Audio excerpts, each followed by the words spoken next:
on the live binder after we're done. I'm sure Tom will give you a reminder of that at the end. Hello again. If you're just joining us, please make sure you sign into the chat box with your name and your school and your role, because that's how we do attendance. Got a good number today. So maybe y'all just needing a little rejuvenation after the holidays as we wander into this long sort of January, February timeframe. All right, well, let me go ahead and do some introductions before we get started. So I think I know most everybody on here, but I'm Michelle Burrows, Director of A+ Schools. Tom, why don't you introduce yourself? Hi, I'm Tom Nevels, and I'm the Professional Development Manager for A+ Schools. And then we have two of our A+ fellows facilitating today. Rebecca, would you introduce yourself? I am Rebecca Nussbaum. I'm an A+ fellow, and I work at University of North Carolina School of the Arts. Thanks. And Lisa Milliken. And I'm Lisa Milliken. I'm an A+ fellow, and I work at an elementary school in Raleigh as an AG teacher. Otherwise known as academically gifted. And that is that she teaches academically gifted kids, not that she's an academically gifted. Oh, sorry, just kidding. All right, so today we are all about the ever popular Energizers. So Lisa and Rebecca are going to take you through a little variety of different things to try with you, that you can try with your own kids, or maybe even with your staff. And we'll do sort of a couple of chunks, and then we'll do a little bit of application and processing every few, so you have a chance to sort of make some connections for your own role at your school. All right, so I think we are starting off with Rebecca. Great. So it's wonderful to see everyone. I'm going to start with an energizer that I call laughter in 3 parts. And the first thing I want everyone to do is just kind of take a nice deep breath, settle yourself in. And the deep breath, think about yawning, because when you yawn, that breath goes really low in your belly and it gets you full of wonderful oxygen. And just keep breathing like that a little bit. One of the things we know based on fMRIs is that the brain actually increases activity as you're breathing and intentionally breathing, especially in the prefrontal cortex, which of course, as teachers, you know how critically important that is. So as you breathe, nice low breath, the next thing we're going to do is some laughter. And the laughter we're going to start with our low breath is going to be a ho. So you can smile with a ho, but just the nice, like Santa Claus, ho, ho, ho, ho. Okay, so everyone give that deep breath. Ho, ho, ho, ho. And usually when we breathe kind of in our what's considered our chest area, the mid part of our lungs. So take a breath there now. And with that type of breath, we're actually going to do a ha, ha, ha, ha, ha, ha, ha, ha. So breathe into the middle part, and here we go. Ha, ha, ha, ha, ha, ha, ha, ha. And another area that we breathe, if you're ever startled, has anybody ever been surprised and you go, right, it's just got like that catch breath. It's up high, it's towards your shoulders. So catch breath, and we're gonna actually make that a he. So we're gonna do that really nice and fast. Wonderful. I think you guys have this. I'm going to ask everyone to unmute because we're going to do this together. And the great thing about laughing together is that it releases endorphins and it makes us feel good. So everyone take that nice low breath, and we're going to do the whole. Ready? Here we go. Oh, oh, oh, oh, oh, oh, oh, great. Middle breath.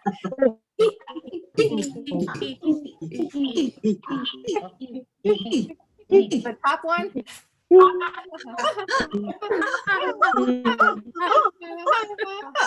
Great. So the next thing we're going to do, actually, this is the third part of it, is that I want everyone to think of this as kind of like a sedimentary rock. We're going to start with people doing everyone will do the ho ho together. And then if you're born January to April on my cue, I want you to go to the faster ha ha ha ha. And then if you're born from May through August, you're going to jump to the right? So this is kind of connecting into music as well. If you want to think about the hoes as like quarter notes, and then that middle ha-ha as eighth notes, and then the he's as 16th notes. That's one way you can do that too. So, okay, unmute. We're going to start and we'll do 8 counts, and then we'll jump to the next 8 counts, which will include the ha's, and then the final ones, which will include the he's. Okay, so here we go, everyone. Ho, ho, ho, ho, ho, ho, Those of you using the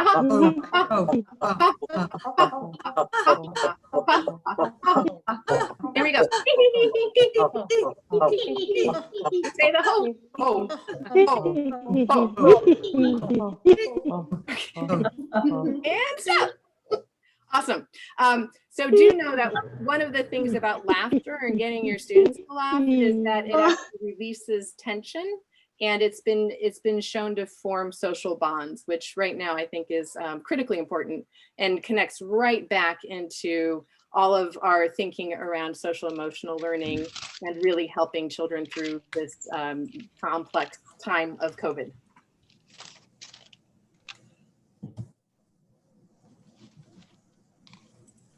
Awesome. Thanks, Rebecca. That sounded very funny. It made me laugh. All right, Lisa, you are up. And then Rebecca, your next one will follow Lisa's. All right, guys. So all of the ones that I'm going to do today, I have been a virtual academy teacher this year so far. So all of them have been done virtually, and I can just imagine they'd work even better when you're back in your classroom. So they should be able to go either way. And because of all of them being virtual, there are slides to go with each of mine. Don't take notes or anything, because you'll get a link to all the slides at the end and you can use those later. So the first thing that we're going to do is play a game called P-Doodle. And this is how we play P-Doodle. I got to get this thing out of the way. Sorry, the box is in the wrong way. There we go. All right. So in P-Doodle, one of the students is going to be the detective, and they will cover their eyes if you were in person. We send them out to a breakout room in virtual. Then I would hold up a word for everybody else who's in the room to see, and we will write down sentences with the mystery word in them, but replaced with the word P-Doodle. So for instance, an example would be, I P-Doodle on my bike every day after school, and the mystery word would be ride. This one you can use with K through high school.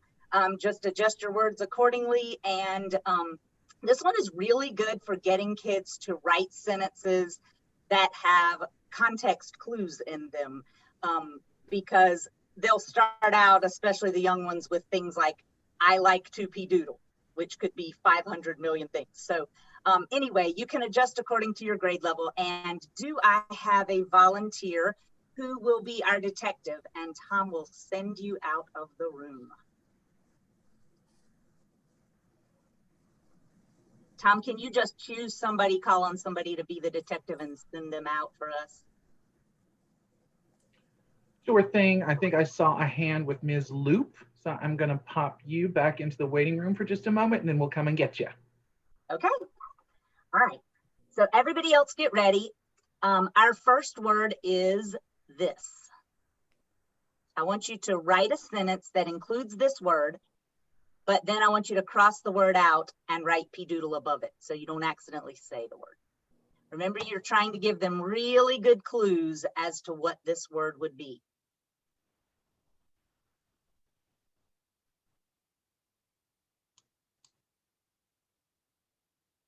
All right, let's bring her back, Tom.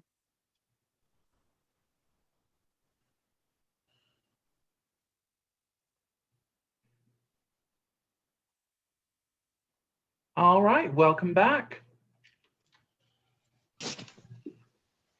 Okay. Do I have a volunteer who will read their sentence for the detective? So not much. I'm just actually listening to a, what's it called? Like a webinar thing, but it's okay. I just wanted to call you because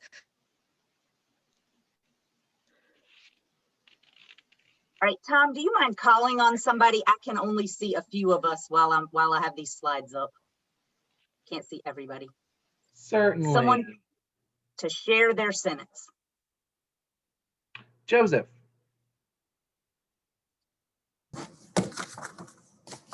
In the winter, I enjoy doodling on the pond with my family. All right, detective, what do you think our mystery word is? Is the mystery word ice skating? It is. You were great, and great sentence there, Joseph. Awesome. All right, Joseph, that means you get to leave the room now. You're gonna be the detective. We're gonna send you out.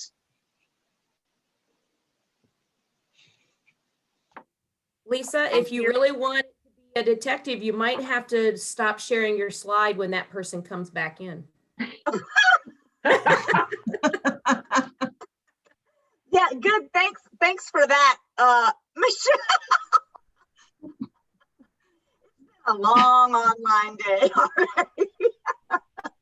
That's awesome. Okay. Let's see here. Our next word. Write your sentences.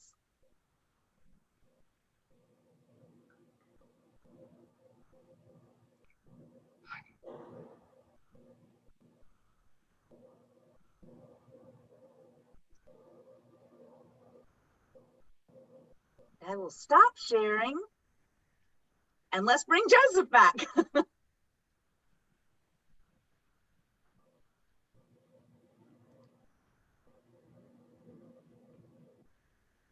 Welcome back. Welcome back, Joseph. All right, who would like to share their sentence for Joseph to try to get him to guess our mystery word? Okay. All right, Thank you, thank Leah. you. The pea doodler planted vegetables and flowers in the raised bed. The farmer, Good guess, but not the word. All right, how about another one? another guess or another sentence. Another sentence from somebody. You get another clue. There are so many good choices with that. Yeah, I know. Jewel, do you want to read your sentence? Sure. The Padoodler has a green thumb. The gardener. That's correct, Joseph. Thank you That was so my much. first. I should have went with my gut. That was my first choice. Thanks, guys.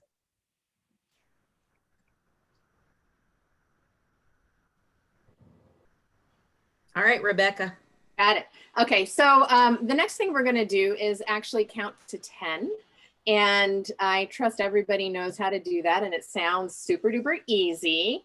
But here's the thing. If 2 or more people say the next number in the sequence at the same time, we have to start over.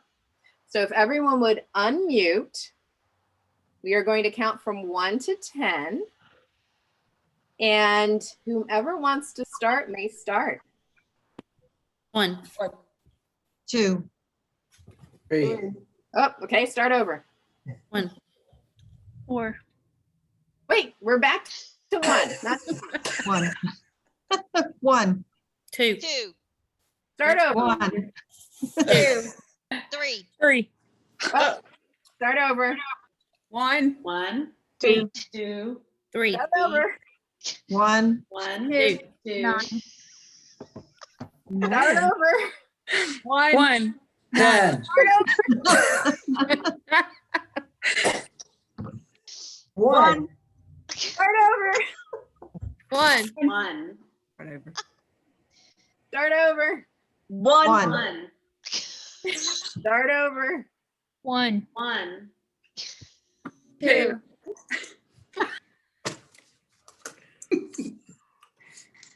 1, 2, start 3, over. 1. 2, Start over. 4, 1, 2, 3, Okay, Okay, start over. 1. 2. 1. 2, 3. Start over. This is 1. hard. 2, 3. 4. 5. 6. Start over. Okay, so you guys get the point. We don't have to get all the way get to 10. But this is amazing because even if you're in a room with people, it is so hard to count from 1 to 10 if you have more than, even 6 or 7 people in the space. I also wanted to just let you know that there are different ways you can use this. So there are some great extensions. I've done it for skip counting, even and odd numbers for children. You can do Fibonacci series, you can do multiplication tables, you can do whatever it is that you want in terms of sequencing numbers, and just go from, if you're doing Fibonacci series, you would do 10 in the sequence. So it'd be 1 through 89, or however it is that you might be interested in applying this. That was very funny to watch, and good job getting to 4. That was so exciting. So we want to just take a moment and give you a chance to think about those first 3 energizers that Lisa and Rebecca shared with you: the laughter in 3 parts, the P-Doodle, and counting from 1 to 10. And think about where you might try that with your kids or with your staff. I see we have some school leaders with us. Just sort of what connection or application can you make to those? Feel free to either type that in the chat or unmute and give us a response. Connections, applications, uses.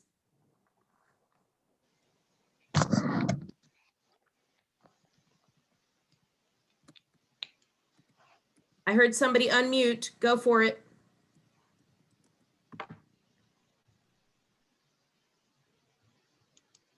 From the chat, I see somebody suggesting this might make a great exit ticket, one of these. Vocabulary review. Can you imagine? We've got a few of our high school folks on today. Can you imagine doing this with your high school students? P-Doodle.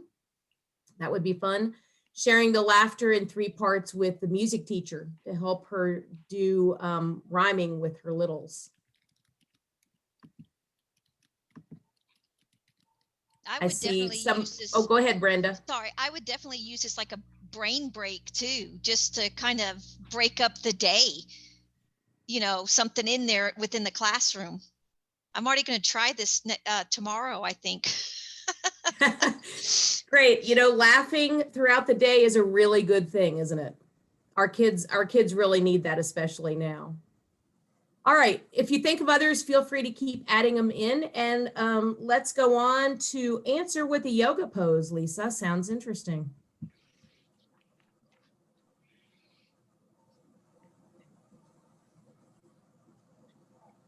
I need to unmute.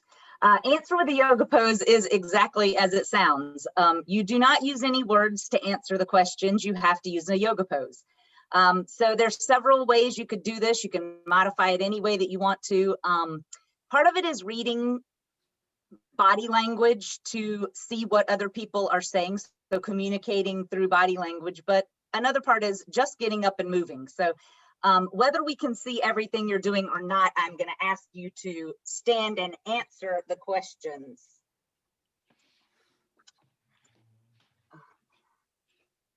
All right, so you have a choice of yes or no here.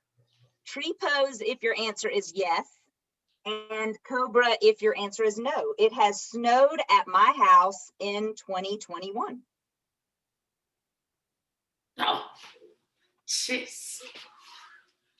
Now in the virtual world, when we do this with our kids, we kind of notice who drops out of the picture and we just assume they're doing that pose on the ground. All right, here is your next question. I am currently teaching in person or virtually. Look around at some of the answers. see if you can find at least one person who has the same answer that you have.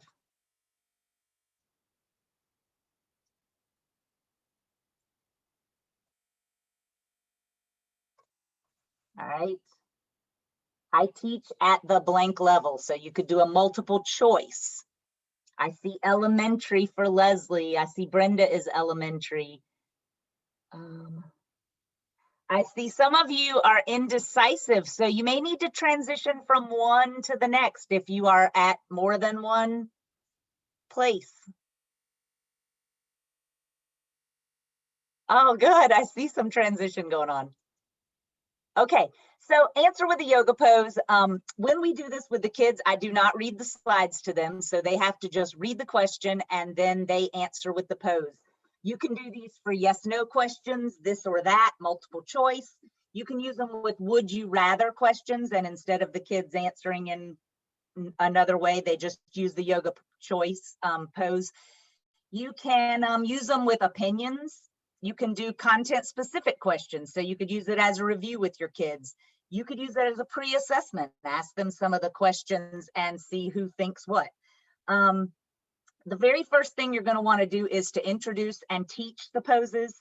So the first day I did this, I started with one question. I taught each pose to the kids, told them the name. And then the next day I added 2 questions and 2 more poses, and eventually they'll know them all.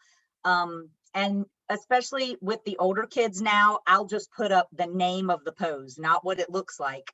And so then they also have to see if they remember what those poses are to answer the questions. All right. And that is answer with a yoga pose.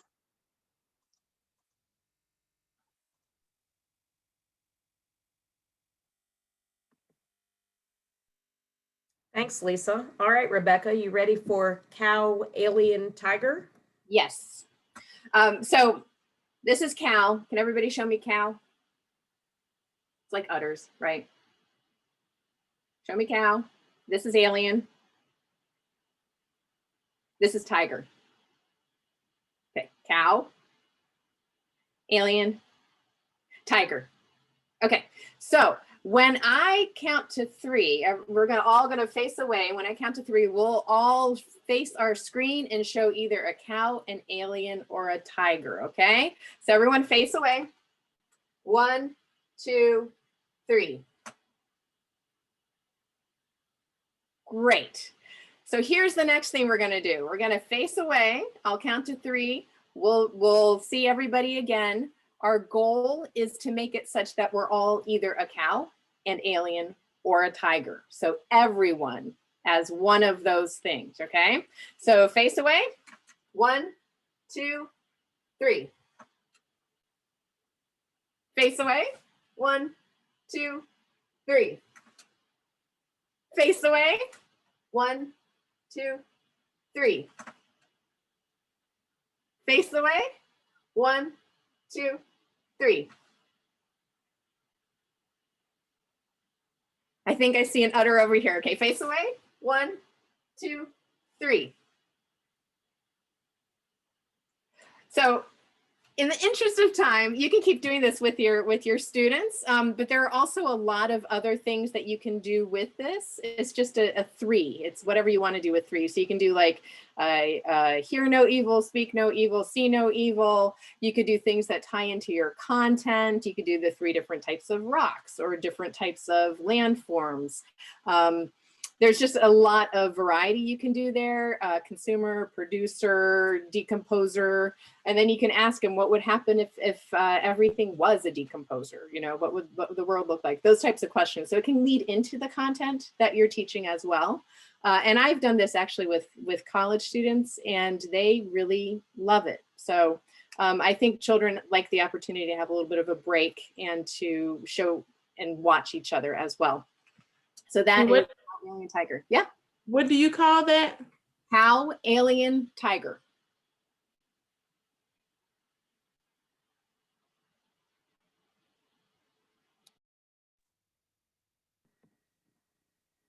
All right, so let's take another pause. That was 5 quick energizers they just shared with you. Laughter in 3 parts, P-Doodle, 1 to 10, answer with a yoga pose, and cow, alien, tiger. I want you to just take 30 seconds and write down one of those, the first one that you want to use and when you might think about using it. Just give yourself a little note.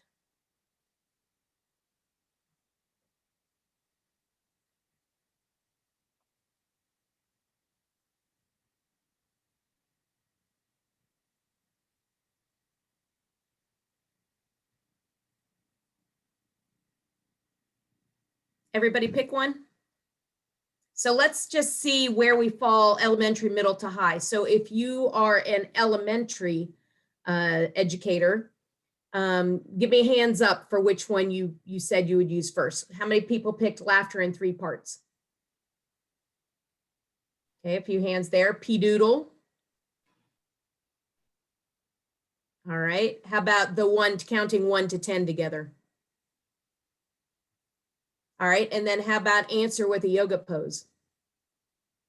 Ooh, that was a popular one. And finally, how about cow, alien, tiger? I see Joseph. Joseph, you might be alone on that one. Oh, I see a couple. Okay, thanks. All right, how about my middle school folks? Which one of those was most interesting to you? Will you unmute and tell us? The yoga activity. The yoga activity. Thanks, Danetta. To 10. I said to count to 10.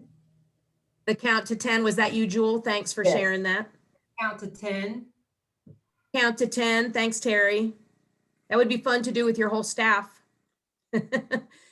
And then how about our high school? I know we've got a few folks from our A+ high school. Which one struck you as one that your high schoolers would enjoy? Cow, alien, tiger. Cow, alien, tiger. Yep. P-Doodle. P-Doodle? Great, great. All right, well, let's go on. We've got 3 more fun ones for you. We're going to start with Grudge Ball, Lisa. All right, so Grudge Ball is by far my kids' favorite thing to do. It has been the most successful way to get everyone involved virtually, to make sure that when I send them out to a breakout room to solve a math problem or to discuss something, this is the way that I make sure everyone is discussing. So Grudge Ball, the premise of the game is to answer questions correctly in order to knock other teams out of the game rather than simply score points for your own team. So the directions are that you need to divide your kids into teams. You're going to make a chart that gives each team 10 X's. Ask a member of the team a question. If they get it right, they get to erase 2 X's from another team. Or they can split their 2 X's between teams. If they get the answer correct, they also get a chance. In the classroom, we use paper balls and we shoot into the wastebasket for extra points. That's the only way that you can add points to your own team. Virtually, we've been using flip a coin as to whether they get to add a point. And I've got a virtual, in the slides, you'll see there's a virtual link to a flip a coin thing. All right, so we are going to be in teams of team pre-K through 2, team 3 through 5, team middle and high school, and team onesies. Now, if you're a onesie, you might be a specialist, you might be an arts teacher. If you are the only one or 2 at your school, then you are on team onesies. All right, so let's, this is the online coin flipper that you'll see when you get the slides, and I'll pull that up in just a minute. This is for team pre-K through 2. What is the rarest M&M color? So if you will raise your hand if you are on team pre-K through 2, Tom is going to choose someone, or Michelle, if one of you will just choose somebody to answer.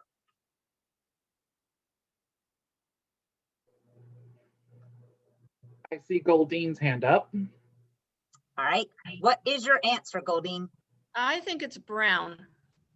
I think you are correct, Goldine. All right, so I'm going back to our chart here.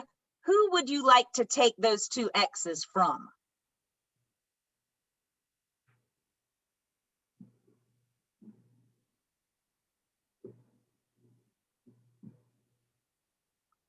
You can take 2 away from one team, or you can take 1 away from 2 different teams. Who do you want to take your X's away from? Oh, Goldine's I on can't. You're on mute. Sorry. Sorry. You do it, right? You take the X's away? I'll take them away. You tell me who I'm taking them from. Yeah, 2 from middle high school. You are taking 2 from middle high school, and those are gone. Okay, next team. This is for team 3 through 5. In what year were the first Air Jordan sneakers released? I'm gonna say 85. All right, Tom or Michelle, will you call on somebody on that team? Raise your hand if you are on that team. All right, Ms. Harris. I'm going to say 1985. Ooh, close, but no dice. All right, that means that this question passes to the next team, so no one say the answer. Now this is going to team middle school and high school. Raise your hand if you're on that team. All right, Jeannie.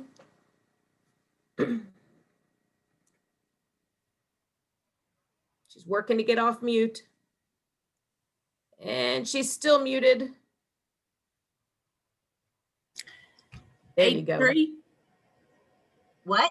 1983? Nope, that's not it either. All right, this one's passing to the onesies. All the onesies, raise your hand, and Michelle will pick someone. All right, I see Leslie Nunnery.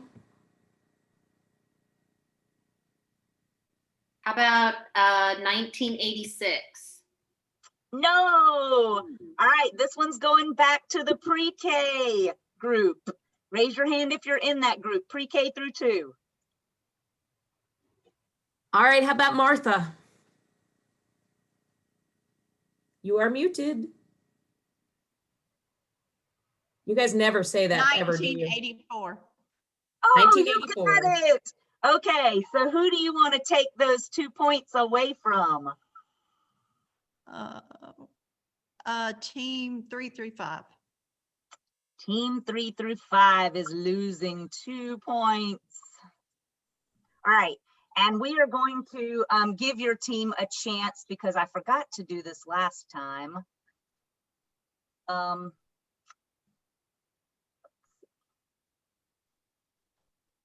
Yeah, we're not going to take time to do that. So what you would do here is, because she got it correct, she would get to flip a coin if she were online using the virtual coin flipper, or if you're in class, you can shoot baskets. So let's move on to our next group so everyone gets a chance. This is going to team 3 through 5. Wait, who got the, no, this one goes to the middle and high school because the second one was for 3 through 5. So this is middle and high school's turn. In a bingo game, what number is represented by the phrase 2 little ducks? Where are my middle high school folks? All of you raise your hand. All right, Mary Lee, give it a try.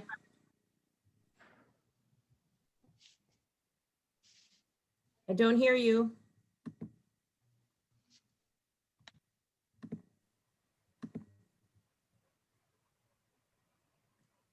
Mary Lee, I don't.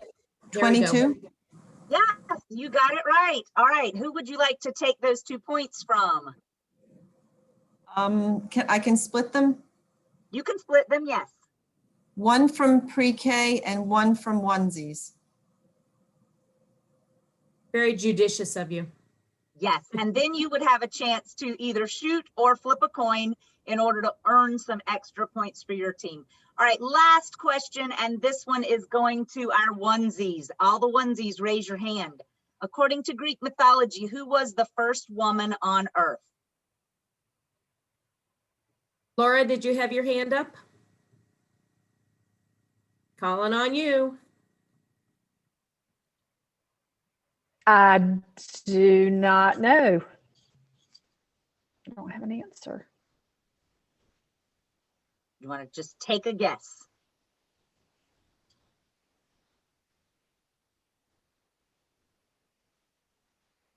I don't know. Okay, so this is going to pass to pre-K 1 again, pre-K 2 again. See those hands. All right, Emily Cole, your hand's not up, but I'm calling on you anyway.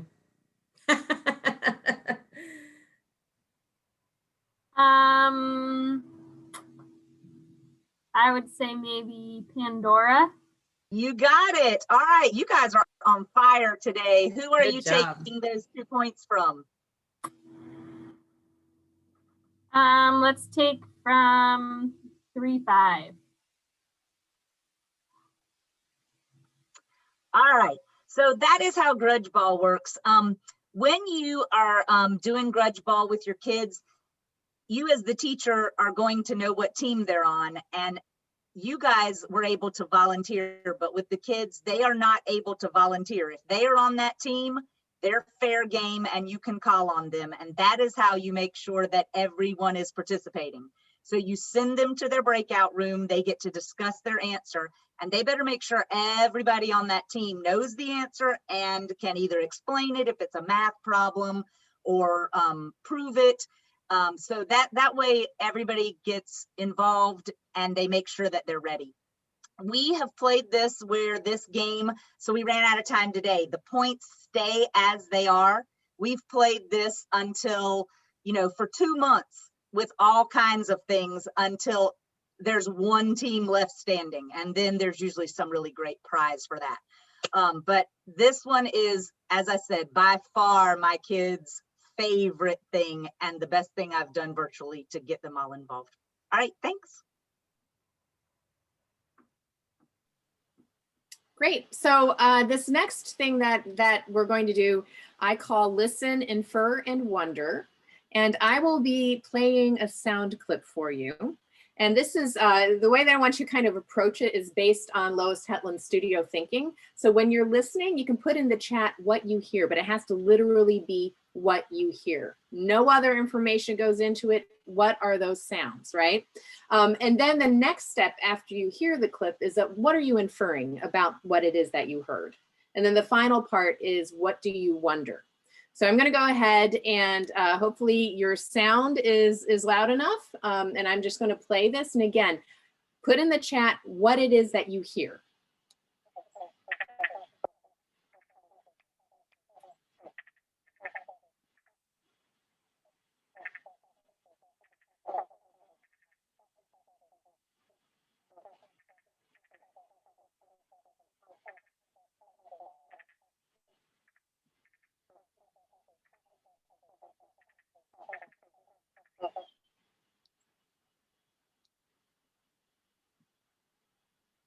Bumblebees tapping, ba ba ba ba ba ba. Very good. Sonar. Okay. So some of that is actually things that you're inferring. You would have to think that it is sonar, right? You're making some sort of educated guess. You're pushing beyond what it is that you're just hearing. Okay. So the next question I would say is what is that you would infer from that sound clip? And it could be that it's sonar, that whatever it would be. Underwater, bird, great. Drum, fantastic. So I'm just gonna say step 1 is what do you hear? Step 2 is what do you infer? Yeah. Outdoors, far away. Excellent, excellent. Okay, underwater, these are all great. So my next question to you, the third part is what do you wonder?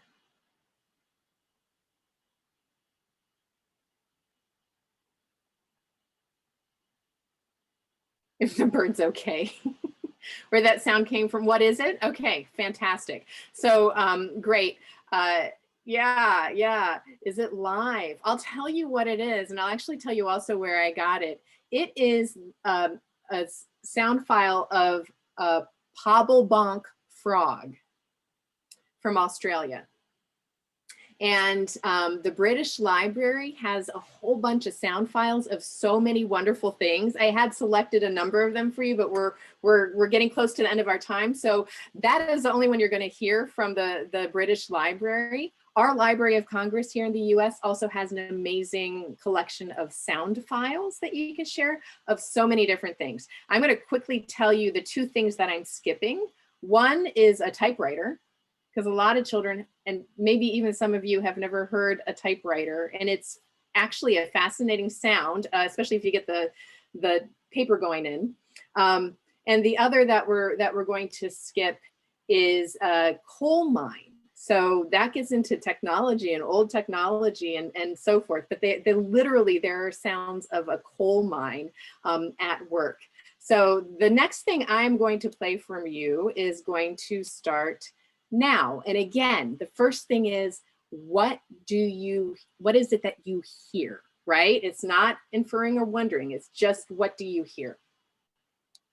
Blueprint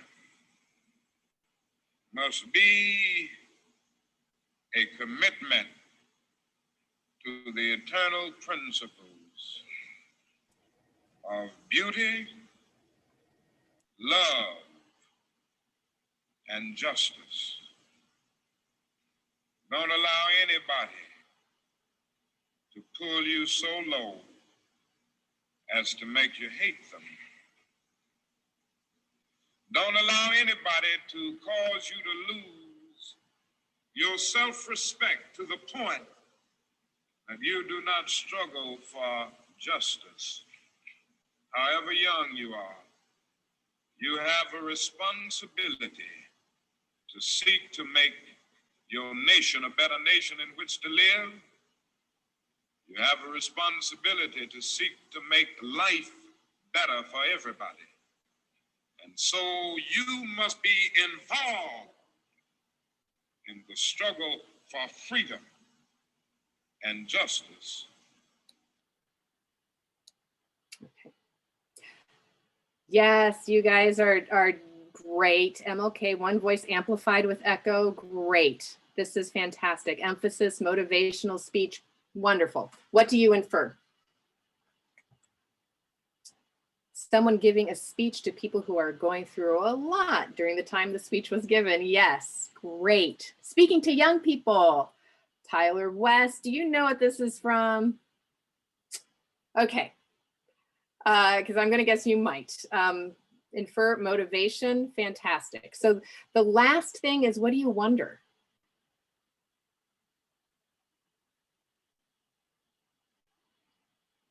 Who was the speech for? Who is it? Great. Okay, you guys are fantastic here.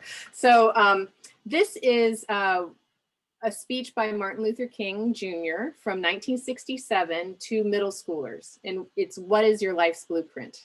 And that is just a little clip from it, right? And you know, I do that partly to honor the fact that MLK Day is coming up, but I also think the fact that we have recording of him speaking to young people is not often put in front of young people. So he was speaking to middle schoolers at a Philadelphia public school. The whole speech is about 13 minutes long. So thank you. And I'm going to pass it back to Lisa. All right, so the last thing that we are going to do together is to think about the power of divergent thinking. And the future students are going to need to be nimble. They'll need to know how to experiment, iterate, and pivot. This is where divergent thinking becomes so critical. It's what allows students to make connections between seemingly random ideas. In the process, they find innovative solutions by looking at things from different angles, often finding inspiration from surprising contexts. Here, students learn how to hack items by using them in unexpected ways. They figure out how to mash up two seemingly unrelated ideas. And in class, I feel like this is something that we don't have a lot of time to devote to, is giving kids the time to create and experiment and iterate and pivot. So all of the next few are divergent thinking, kind of, I call them 1 minutes. I use them with my kids a lot. I'll just pull them out in the middle of the day. You're going to have 30 seconds. I want you to get a piece of paper and I want you to write down as many ideas as possible for what is this? Go. My timer's not going to work, but go ahead. As many as possible.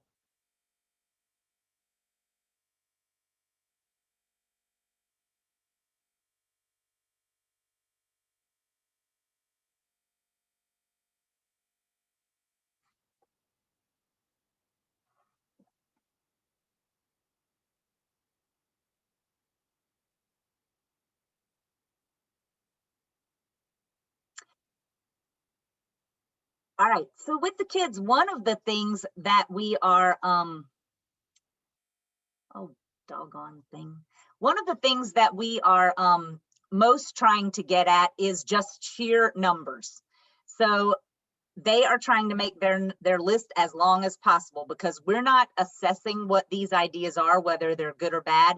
We're all about getting out as many as we can. So the first thing I just do is ask, how many did you get? Did anybody get more than that? And we find out who got the most. Then we ask another question, and they just continue to brainstorm those same things.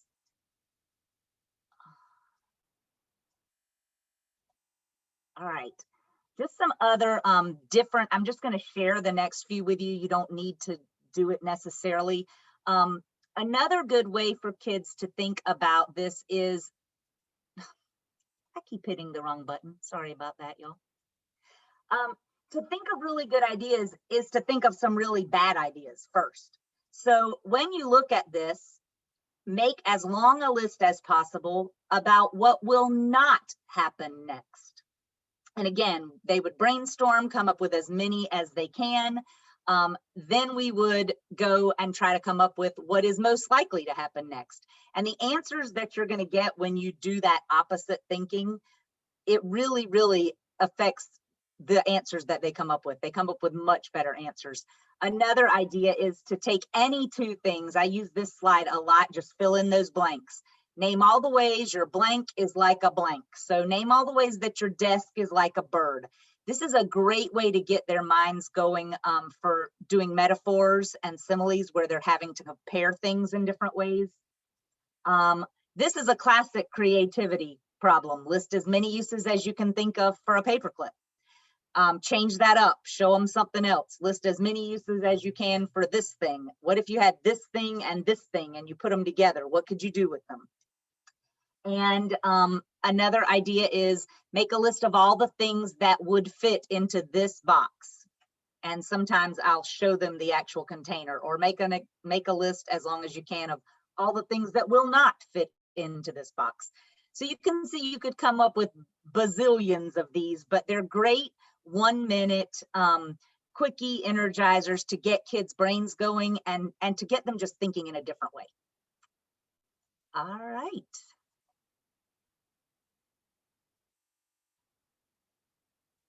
I think we are back to you, Michelle.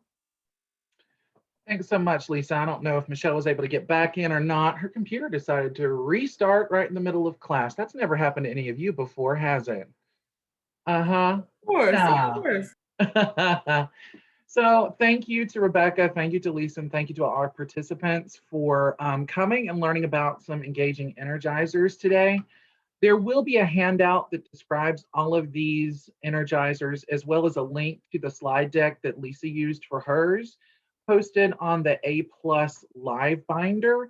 And if you're not familiar with it, it's a great place to go to get the handouts, any recordings, or any slides from our previous A+ talks, as well as lots more professional development from our A+ University to other webinars and things that we've been offering. And I just popped the login information for our A+ Live Binder into the chat in case you want to grab that. We wanted to let you know that we also have more A+ talks coming up once a month.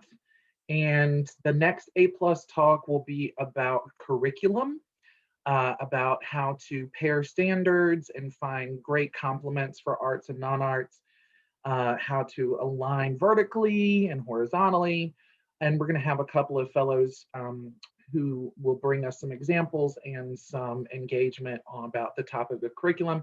That's on February 9th. Same bat time, same bat channel, right here on Zoom at 4:00 p.m. And just thank you all for everything that you're doing for our students. I know you're working almost on shifting sand day to day, week to week, new information coming at you all the time, but you're there for the kids, and that's a really wonderful thing. To be a part of this network of people who are dedicated. So thanks again to our fellows, thanks again to our participants, and we will see you hopefully on February 9th talking about curriculum, if not before. Have a great afternoon, evening, everyone. Hey, everybody, if you did not sign in through the chat and